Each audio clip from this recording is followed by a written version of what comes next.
Hey viewers, welcome back to the channel. Today we're talking garage doors. With the drywall being done, one of the next things you get to do is put in garage doors. After this, you can actually lock up the house, which is very nice.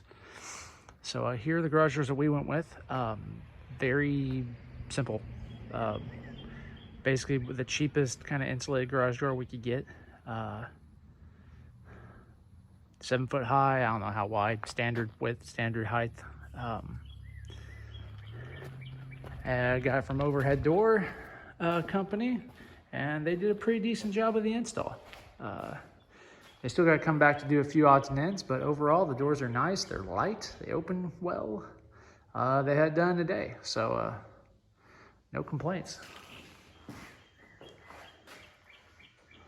So once everything's painted, interior paint, then we can do things like mount the garage door openers and the sensors and all that kind of stuff. So just want to give you an update, show you the garage doors. I didn't expect this I never had an insulated door before. They've always just been the bare metal ones, you know, but this kind of paneling on the inside, I didn't really expect it to look like that. I don't mind it.